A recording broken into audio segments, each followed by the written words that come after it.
Brace the rudders! Raise the sails! Raise the sails! Captain, an unidentified ship is approaching. Over. Roger. Wait, is that an enterprise sales solution? Reach sales professionals, not professional sailors. With LinkedIn ads, you can target the right people by industry, job title, and more. We'll even give you a $100 credit on your next campaign. Get started today at linkedin.com/results. Terms and conditions apply. You're listening to the Best Morning Routine Ever podcast, the show that proves no one stumbles upon success ever. With your host, Lou Need. Every Mondays and Thursdays, we deliver cold hard evidence behind the power of a robust morning routine. Get ready to be transformed by the renewal of your mind. Hello, morning enthusiasts. Welcome to the Best Morning Routine Ever podcast. I am your host, Dr. Lunid, and today I have the honor of introducing a very special guest to the show, Aslak Desilva. Aslak brings nearly 20 years of Hanmudu martial arts experience. Now, what he's learned from that, not only he was the world champion in 2000, but his background taught him the value of lifelong learning and coaching others. Now, he is the CEO of Selfie Store. He leads the development of innovative smart vending machine using machine learning, AI, making grab and go food shopping super easy and effortless. Selfie Stores is recognized as one of the 50 most innovative companies to watch back in 2023 and serving over 100 companies and across multiple countries, especially in Europe. So I'm really excited to have him on board and just talk about his success and how he's been navigating this entrepreneurial space. So with no further ado, Aslak, welcome to the show. Yeah, thanks, Dr. Lonit. Nice to be here. Of course. Nice to have you. Now, we know a bit about your background. You were doing martial art. You gained all the discipline that is required to practice such an excellent endeavor. Now there's a transition to entrepreneurship. Tell us about your why. Tell us about why this is so dear to your heart. Yeah, sure. I think I actually have two whys, if one can have, but maybe one is that probably when we look at the business that we work with Selfie Store. So I mean that we hate queuing. So we just kind of want to kind of get rid of those. So building this kind of machines that can predict the demand in the location. So if it's a hot day, so more beverages will be sold. If it's a busy lunch rush hour, so maybe more sandwiches are in need. So kind of that there are lots of different parameters in the world available of people and where we are, plus the kind of the buying, purchasing data that comes out of when we interact with some of like vending machines as we do. So just combining those so that we would never need to wait. Everything is just there where we are. So kind of that's then the passion that we at Selfie Store have. Then my personal passion at the same time is more maybe related to leadership. So I just hope so. I'm born and raised in Finland, where equality is very there. Everybody goes to the public school. There's kind of gender equality with pay and everything is there. So for me to kind of I'm very passionate about leadership and leading people in a way that to be the leader who everybody deserves, and then spread the message that what does that mean in practice. Like we all as leaders are lifelong learners. So just want to learn myself to be a better leader, but also want to spread the message and share my learnings as well. So that is something that gets me up every morning with a smile. Yeah, that's fantastic. And I love the piece you add about for ongoing learning and growth that needs to take place as a leader, because you have people following you and you're hoping to kind of steer the ship. You got to steer the ship in the right direction, right? For lack of words. Tell us about how your leadership skills has transpired, because you've learned that through your martial art experience. But as a leader of a company right now, how do you lead your flock? Yeah, sure. I think, of course, martial arts, like you said, has discipline and everything, but also the fighting. And then I think it's mentally tough, like in a way. So, of course, learning new stuff is not always nice, but then you have to test it in real. So like I have about 100 full contact fights. So then you have to really go there and be vulnerable and really try out your best. And sometimes you win, sometimes you lose. Mm-hmm. So I think that was also with the leadership, what comes to is that we are still leaders as well, humans. If you try your best, so likely you get better every day. You make some mistakes, but if you really, really focus and are disciplined in training yourself to be better, so that's where the leadership starts. So my kind of principles in leadership is that every situation is different, every human is different. So we just have to, it's more on the situation and then treat people well, empower, include everybody regardless of their background. There's no matter what the age is, there's no matter about the ethnic background that you have, the nationalities, even the languages that you speak are different. I think one thing that I've learned myself as well, that I'm fluent in few languages, but then I'm not as fluent in others, and people perceive me differently if I speak those languages that I'm not as fluent. And just to understand that these are just basic human things and start from there. So I strongly believe that as a leader, my job is to kind of bring up the self-confidence and challenge people in a way that they could not do themselves. And that's how they grow. They will achieve things and maybe fail sometimes, but as long as it's a safe environment, so then people are happy to work with that and try to be better. So maybe that's something there. Not very clear answer, but I mean, the concepts are there, right? So. I got it. Yeah, I completely understood that. It's going back to the basic of human dignity and respect, right? Allowing people to be themselves and bring their best self forward, regardless of the background, because there's a value in the difference, in the contrast, right? Because then you have diversity, then you have different ideas where you're not in a what we call a groupthink situation where everybody's thinking the same, everybody's looking the same, everybody's saying the same thing, but not adding insight. So I see that value that you stated very clearly. As you were talking, I realized you said, you meet people where they're at, and depending on the situation, then leadership just kind of accommodates to that. And I picture selfie store is precisely the same, right? Because you said depending on what the weather is, what the climate is, where the people are, then the machine just kind of provide what is needed or what's on demand at the moment. So yeah, it kind of transferred to the business aspect, essentially, the product. Yeah, very good. Yeah. Let's talk about how that's done. How's Selfie Store design using machine learning and AI to kind of provide that demand and smart enough to see what it needs? Yeah, sure. We none of our team members have actually background in vending. So we have maybe different backgrounds, like diversity there as well. But we are very intrigued about what data and how to build the data pools properly and then use this machine learning and AI to help out. So we basically manufacture fridges, freezers, and ambient models, and we sell them as empty. But we are super interested in what's being sold. So we use this RFID technology, which is then radio signals. So each product is in the cabinet will have this kind of a tag or a sticker that will then be coded so that the merchant or the operator who's working with our cabinets or vending machines there will tell the machine that this is this product. So there's, of course, a system to make it happen. And then it's very accurate. So all the time it's knowing. So for instance, when was that item put in? And you can use expiry date management automation. So then discount those products that are going to expire soon. So you can actually sell fresh food, as an example, salads or sandwiches. And then the machine knows that, okay, tomorrow these are going to expire. So today I put them on discount minus 30% or minus 50%. So there's no food waste. And then we try to make it for the consumer as simple as possible. So they just come there with their credit card or Apple Pay or whatever. They kind of tap it there on the floor, so contactless, and then they get to open the door. They can pick as many items they want. They can place them wherever if they don't like them, so they can keep them in their hand. And when they close the door, then the payment is automatically handled. And then this goes to the cloud, where we have the robust Selfie cloud, and then all the AI built their Selfie insights, which will then gather the data from more than 20 countries now in Europe, and then see that, okay, maybe the situation was that you were in a hotel and it was raining, you brought an umbrella.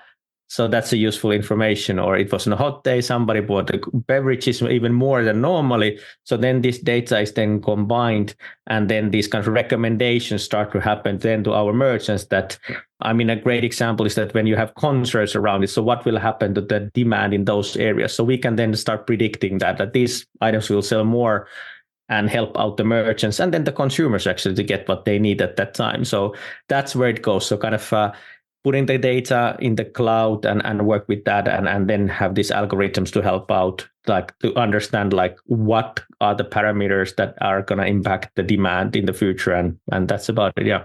Okay. And so I got a better understanding of it.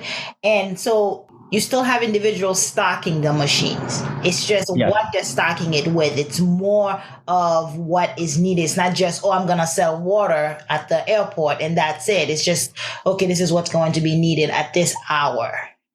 Well, yeah, maybe an hour is maybe a too tight schedule, but like maybe in a day or two's time, so that of course it could be an hour. You can see peaks and see that, okay, this is going to happen. And then you can decide what you work with that. But yeah, so basically still the merchant can decide if they want to follow kind of the algorithm opinions, but it will increase the sales. So year on year, if we compare to last year, on our average cabinets that are out there are making now more than 50% more revenue each month. So of course, then it starts showing that when consumers like it, and then you have the right product assortment and even the right pricing, because like, again, dynamic pricing is something that we are used to with flight tickets or even hotels. And then they sometimes create demand, and when there's high demand, so then the merchant makes more money. So similar here, that you can have a lunch offer for somebody, and then maybe at night you might have a snack, but it may be more expensive, or you make bundle deals like McDonald's has, and then kind of sell more, and then make consumers also happy when they buy more. Yeah. How much of this can you operate remotely in terms of like the pricing, right? Can I be in Chicago and I have one in New York that I can say, okay, let's increase the price on this one because it's summertime right now? Yeah, you can operate all remotely, except of course then the items have to be placed in the actual machine, but everything else is remote, and on a cloud base, you can use your phone or laptop and wherever you are, and you can make also this kind of preset dynamic pricing rules, for instance, that every Friday at 3 p.m. there's a happy hour, or you can then make this bundle these for the weekends when maybe families are more there that buy 2 snacks and then get a beverage free or whatever you want to do. So you can do this remotely, automate them, or then based on the demand as well, that, hey, that when we are running out, that so you get a push notification that these items are running out, so you can then change the price to be higher so that you get more money out of it, or say for those consumers who are really in need, so that nobody's going to buy the bargain deal, but then somebody who really wants it and needs it, so they are willing to pay a higher price at that time. The last time I saw a vending machine was probably in a high school somewhere, and it was empty. It wasn't even working. So there is a need that where they're phasing out. And so, but you have this great idea and you want to reinvent this. What do you see the future looks like for the smart vending machine for selfie stores? Yeah, but I do see that of course it needs to be simple for the consumer. So I think that's the first thing, so that they need to look nice and easy to use, so that you like to go. You need to be able to hold the items in your hand to decide what you want, and the kind of human error is gone. And it needs to be quick. And then it comes with the data and AI to help you out. So kind of have great promotions for the time being and understand the situation. So, the weather is a very clear and simple example, that the right products are there when it's hot, for instance, so that you get those things that you are lacking that time. So, that's the future, a simple future, but that will anyways change the quality of life for many in those moments. So coming back again, maybe to the situations that I talked about in the leadership as well, that we are working on that situation where you are at that time. Yeah, I definitely understand that piece of it.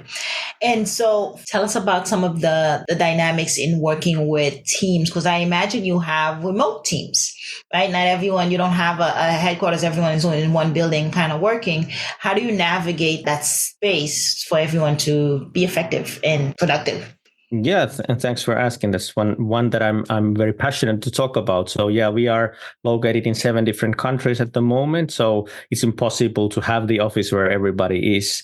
But I do believe in this, that we need to meet, but we will have a kind of all hands on deck meetings twice a year, when the focus is on actually being together and being a part of the team. So there I will work with the other leadership team members in a way that we will divide us sometimes in teams, and then really handpick that who will work together, so that people get to network within the team with different people. So not always with the same people that you meet. And then we have activities and do things together, maybe challenges and fun stuff together, so that it's more on that. But then every week we have this all employee call, which is then on Teams or like remotely on video. and we will record it and make notes and others so that everybody can follow. But the purpose of that is then that, okay, I get the FaceTime with people and they see and hear about me as well, but they can ask questions, and we are very transparent and open about things that are happening. So kind of building the trust with that and have the frequent communication. And then each team then will have one meeting a week, and then of course one-on-ones with the team members, so as well as I do. So then we will have that once a week. But I think it's still crucial that what happens outside of those kind of set meetings. So I've noticed that maybe COVID taught us a lot of things, that some people prefer that you call them, and some people prefer that you write them an email. Sometimes it's more a WhatsApp message and maybe a meme or a GIF or something, that people are different, but just to kind of find that personal connection with each another and have that kind of way of talking all the time, same tone and everything. So then people love that. So the culture of the company is super important. And I strongly believe in kind of a positive, a bit of a joking culture, but we just still have to understand that we all come from different backgrounds. So the way we talk needs to be kind of a polite and so on, but we can still joke and be open and honest and vulnerable in things, so admit mistakes. So when these kind of these parts are together, so then it kind of comes that every day you hear about something about your colleagues, you can follow the Teams chats and information, but then sometimes you meet face to face and so on. So, and they have different purposes and different ways of working at that time. So I do believe that we humans should meet face to face as often as we can, but at the same time, it's a lot of nice things happen when you can work remotely. Today, I was actually working from a summer cottage. The weather was nice, so I'm happy that I can go wherever I want to work. So it actually increases my life quality while I work, and I can enjoy the life. And then we have some meetings that I just need to attend and so on. So I believe that the life quality is super important, the remote work. And if we can allow people to have their own lives and be flexible with the schedules that they have, it's just better for everyone. I do agree. Yeah, I agree 100% that work-life balance has become a lot more seamless, a lot easier. That's one thing we learned from COVID, that it's possible, that it can be done when people have autonomy over their hours. Because, if they have little ones at home, then their schedule could be different from somebody who does not have little ones at home. And so providing that environment and that space, as you say, that culture, it really starts from the top down, right? It starts with you as the CEO, as the founder, to set that culture, and everyone else can follow that. So yeah, I agree. It's crucial these days. Let's talk about you. How do you get up, dress up, and show up? What's your morning routine like to help you show up for your team and your family? Yeah, sure. I'm very kind of routine-oriented person and comes from the martial arts training. So I believe that I try to start every day the same way. So what I do is that when I get up, so I go to some toilet, and then I actually smile. I look myself in the mirror, and then I ask myself that, am I doing the things that I want to do in my life? And then it brings the smile that, yes, I have the family, I love what I'm doing as my work life, and everything is good. So then kind of gets to the right tone. Then I actually do some stretching, a bit kind of a martial arts stretching ways. And then I start studying at the same time. So I believe that as a leader, so it's kind of a warm up for the brain. I tend to listen to podcasts, audiobooks, and read the news, what's happening from business side and others. So just to kind of get my brain going on while I stretch. So I test my body at the same time, that how am I feeling? That's very much from the martial arts background, that every day you need to be prepared for a fight, even if it's not happening. But if you're not preparing it for it, and you have to go to a fight, so then you are off and you will lose or something bad will happen. So the same way I try to be from the leader's perspective and learn.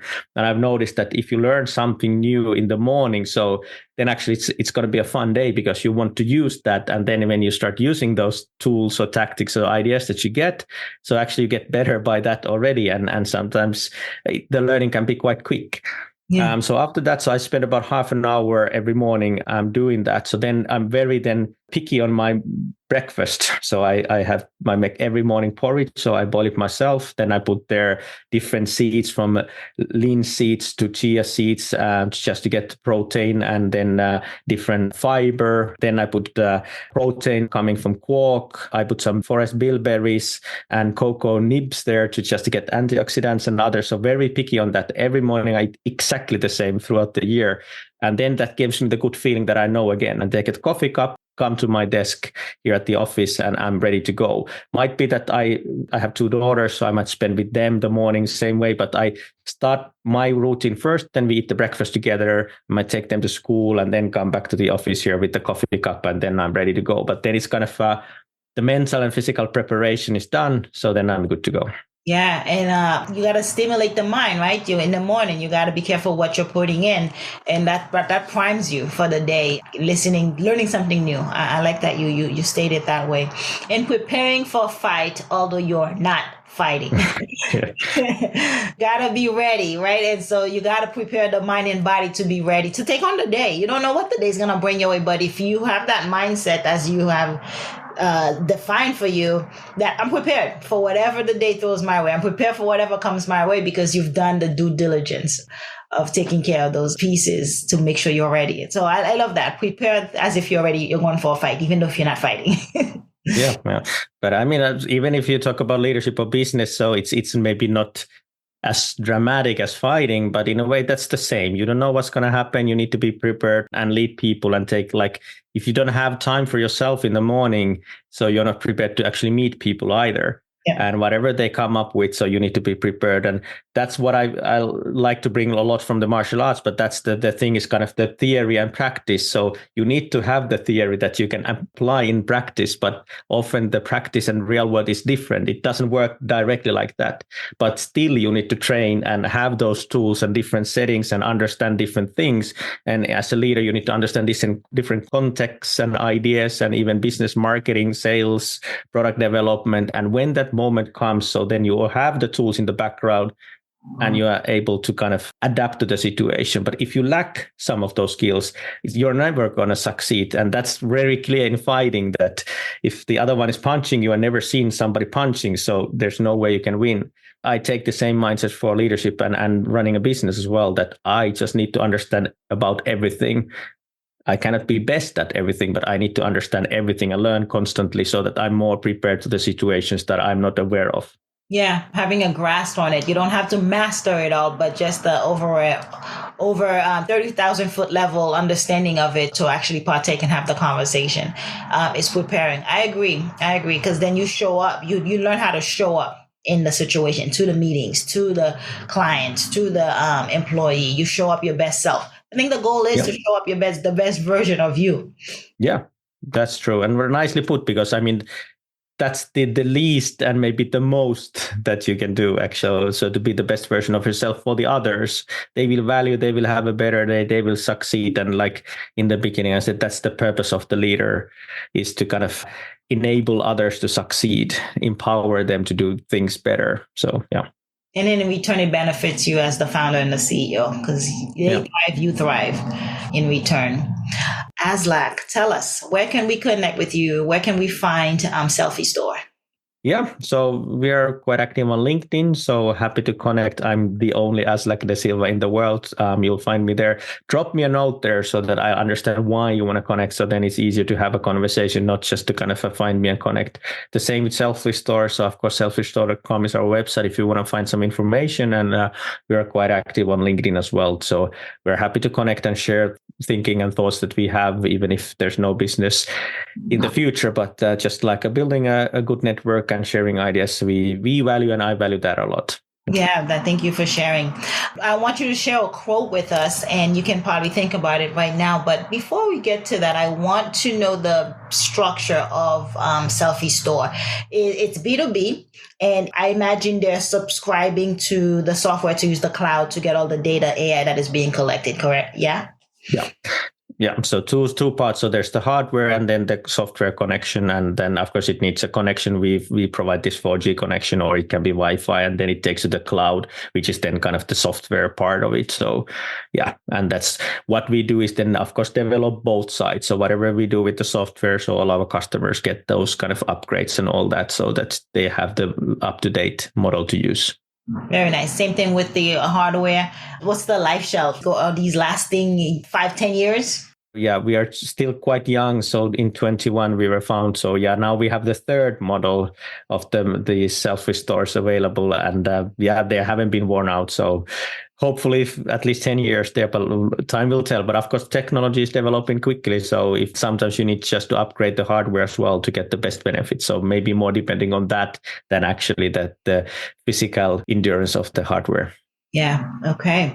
Share one of your favorite quotes, be it from martial art, business, and leadership. Leave us with some gem. Yeah. One that I love is I don't know exactly wording, but it's more goes something like the luck is when preparation meets the opportunity. Mm-hmm. So that as long as you're just kind of working for it and you're prepared, so then luck starts to happen to you. And I know you believe that 100%, as you stated earlier today about being prepared for a fight, even if you're not getting one. It's been such a pleasure, Aslak, having you on the show. Thank you for sharing and bringing Selfie Store to our audience. Yeah, thanks for having me, Dr. Looney. It's been a true pleasure. All right, morning enthusiasts, that's it for today's show. Thank you for tuning in. If you love the Best Morning Routine Ever podcast, we'd love to hear from you. So go ahead and subscribe, rate, and give a review on iTunes or Google Play. While you're at it, tell a friend about the show. Be sure to visit bestmorningroutineever.com and our Facebook group to join the conversation, access the show notes, and discover our fantastic free bonus content. Until next time,